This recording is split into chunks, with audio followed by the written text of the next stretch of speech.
Evening and thanks very much for joining us. I'm Brittany Ramsey. The flying of pride flags by the Thunder Bay Catholic School Board sparked a protest and a counter-protest this afternoon.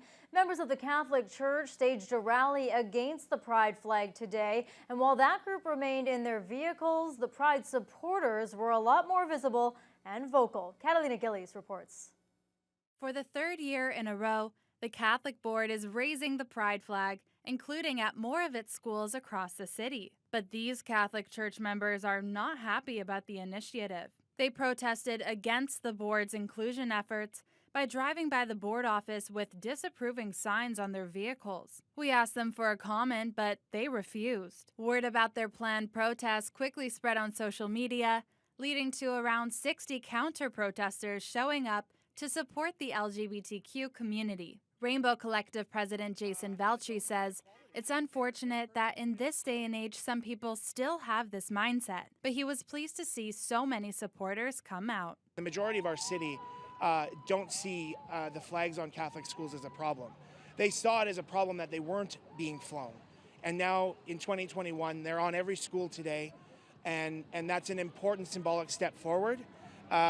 So the fact that we've outnumbered them clearly demonstrates that the broader community does support pride and supports the movement of the Catholic system to a greater acceptance and equality of their students. I grew up in the Catholic and Christian community, and not being able to be out and proud was really difficult for years and years.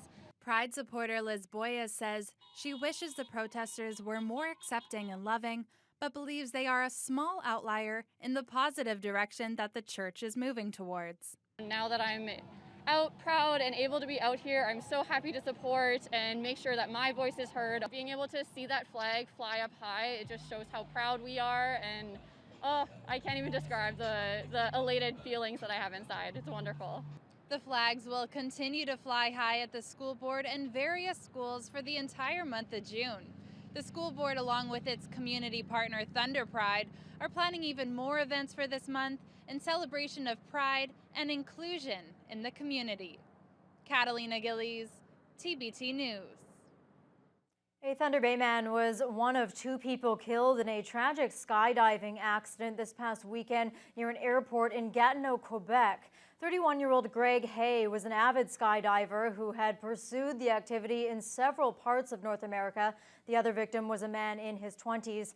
Gatineau police have not identified either victim, but an obituary posted today confirms that Hay died on Saturday in a tragic accident in Gatineau. According to Ottawa media, a preliminary investigation shows the main parachute was discarded to allow the emergency parachute to open, but it appears not to have worked.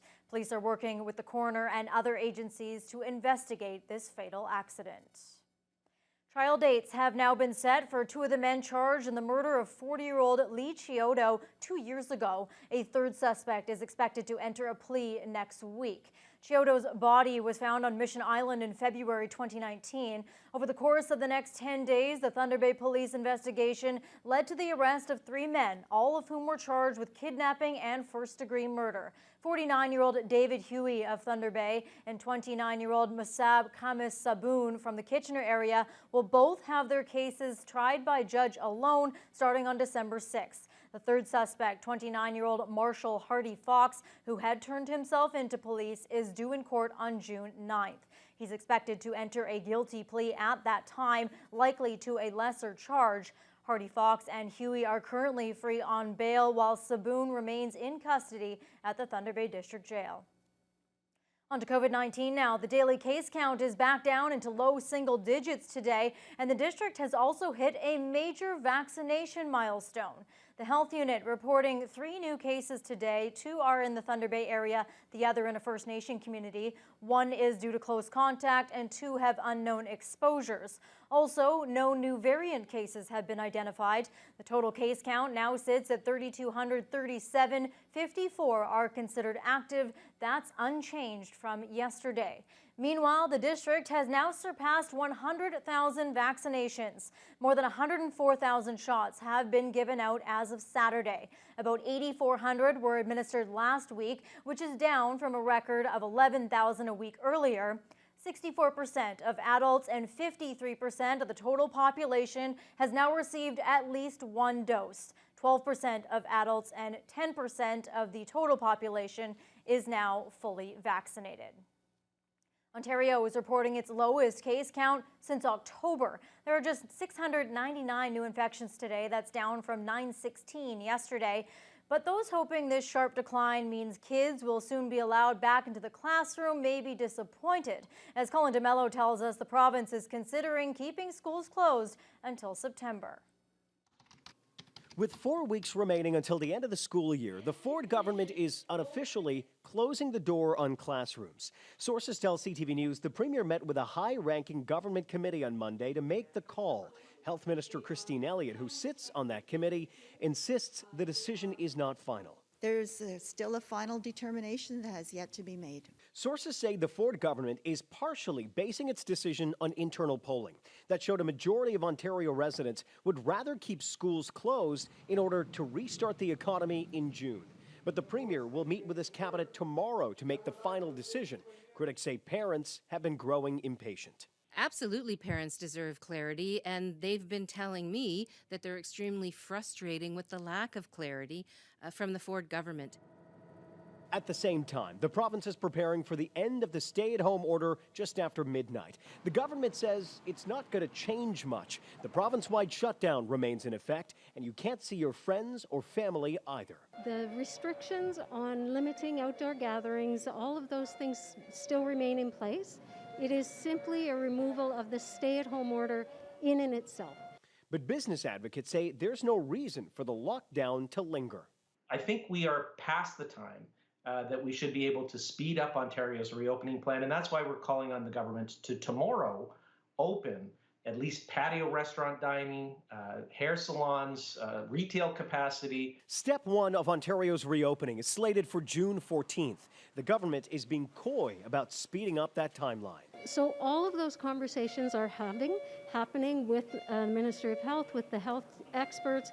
We take all of that information collectively to make sure that we do the opening in a gradual and safe manner. Meaning business owners might have to scramble if the government changes the date. Meanwhile, a potential Canada-U.S. border reopening date of June 22nd is looming, and mayors from 5 border towns and cities, including Fort Francis's June Call, recently met with Bill Blair, Canada's Public Affairs Minister, to gain insight and give input on the matter. The international land border has been closed to non-essential travel since March 2020, and now the Canadian government has set some thresholds to be met before reopening. The decision will hinge upon 75% of Canadians having received their first dose of the vaccine, with 20% being fully vaccinated against COVID-19. There are no such known targets for Americans. Now, Call says under the potential scenarios laid out, the first stage of opening would only be eligible for those who are fully vaccinated. We've got to try letting people start going across to see how it's going to play out. But it's very important to me that there is something in place with border services that people do not get to go across unless they have the 2 shots and they have proof of that. Guaranteed proof, too, to make sure it comes from the government where you've got a card like your license or something. Minister Blair plans to hold a similar meeting with the border mayors in 2 weeks to see if opening the border on June 22nd is still a possibility. A move to reduce the number of seats on Thunder Bay City Council is once again coming up for discussion at City Hall. At-large Councillor Peng Yu is looking to have citizens vote on shrinking the number of councillors and doing away with the ward system at the next municipal election. Corey Nordstrom has more. Thunder Bay has no choice. We are changing. It's not like many decades ago, half century ago, Thunder Bay was a very rich place. Councillor Peng Yu wants to reduce the number of city councillors, and he believes a plebiscite is the way to do so.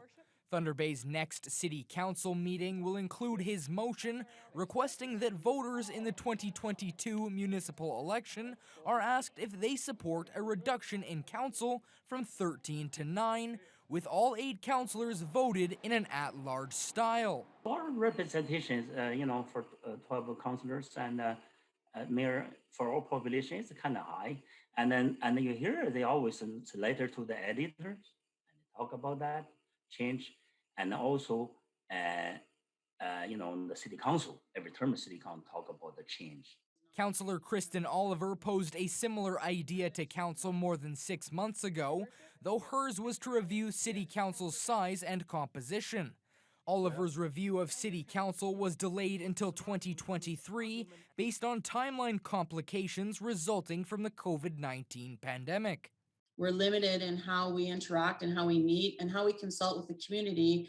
I thought that this is probably something we should hit the pause button on only until we do have that opportunity to really engage the community. So I think that's paramount, and it should be a priority for council and really determining what our electorate wants to see in their city council. 2023 is too far, and by then, are we sure we will be in the city chamber, council chamber? The cities and the voters put us there, so they have the best right to make decision.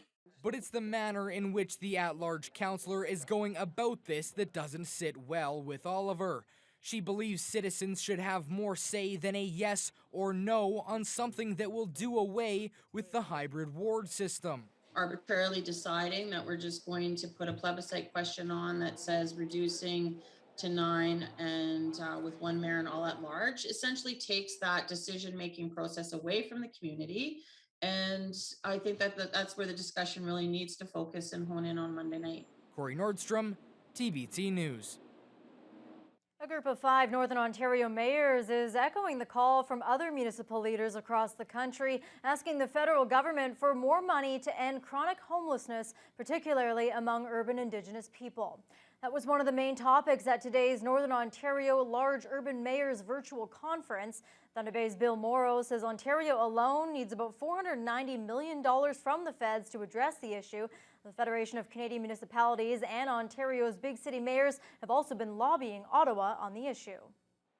Unfortunately, a large disproportionate number of the chronic homelessness that's existing in our communities is the Indigenous population, and you'll see that being discussed quite regularly now. And so they're looking to the federal government to try and see what they can do to help us in our municipalities to address that issue. Our capacity to solve these problems and the nature extent of them are limited.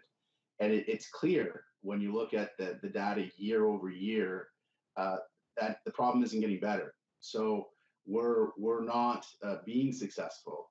And maybe I shouldn't say we're, maybe I'll just speak for myself.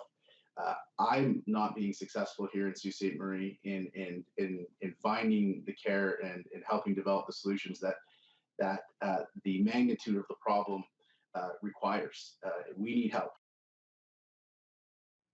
The 5 mayors say there's a direct link between the housing crisis and the opioid crisis. Among the other topics the group discussed today were increased crime rates and the pandemic response. A small local store is celebrating a milestone anniversary. George's Market and Celebrations on Balsam Street has been in business for 60 years. The market invited the public to drop in today for free coffee and pastries. They also gave away 50 bags of handcrafted spice blends, and 6 gift cards worth $60 each following a draw at the end of the day. Owner Danny Thompson says the celebration is really for their customers, as they're the reason the store has been able to thrive over the past 60 years.